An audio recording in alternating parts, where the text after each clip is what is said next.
Hello and welcome to this special report here at XM.com. We'll be taking a look at how gold has been doing and what traders should watch out for over the coming weeks and months. I'm Maria Pachordes, and joining me is Senior Investment Analyst Harlan Bospiceros. So Harlan, after last week's FOMC decision, gold hit a new all-time high. Can you tell us the main reason why that happened? And do you think gold is the best safe haven in town at the moment? Hello, Maria. Yes, indeed, gold hit a new record the day after the FOMC decision. And that was probably because the change in the committee's forward guidance was interpreted by investors as setting the stage for a pause in rate hikes at the upcoming meeting in June. And that hurt the already wounded dollar, despite Fed Chair Powell not closing the door to another hike when he delivered the press conference. And the wounded dollar pushed gold to record highs. Now, investors are expecting nearly 65 basis points worth of rate cuts by the end of this year, with the first quarter point reduction almost fully priced in for September. So, in my opinion, this means that the market remains fearful that the Fed's aggressive tightening could still throw the US economy into recession.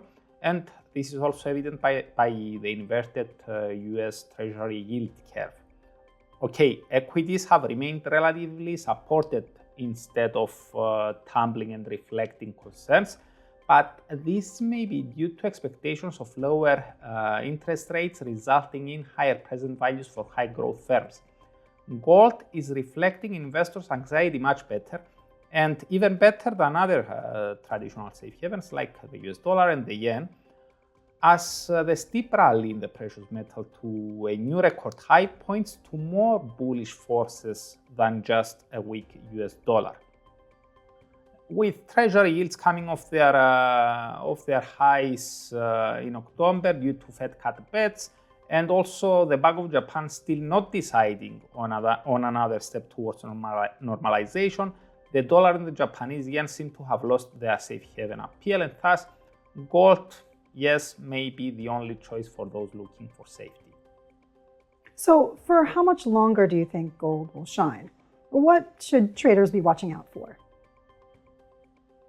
Now, in its simplest form, the answer is until the dynamics that paint the bright picture begin to change. For example, the market cannot ignore forever the Fed's warnings that no cuts are warranted this year.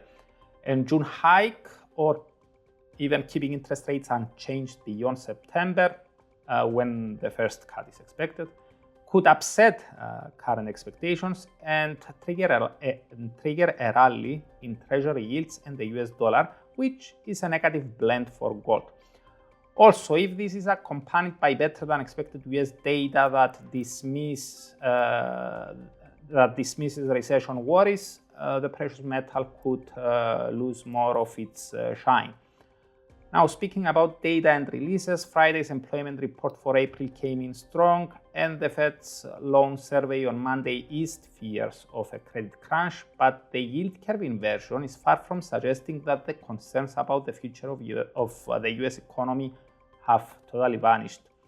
The ongoing stalemate in the US Congress over raising the debt ceiling is also a reason for staying cautious, while traders may also be worried regarding other economies as well, like China, where last week's disappointing PMIs suggested that after the post-reopening boost in the world's second largest economy, now that economy is struggling to gather momentum.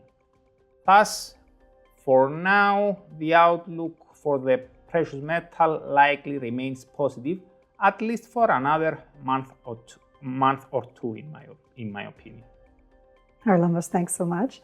And thanks for joining us for this special report here at XM.com.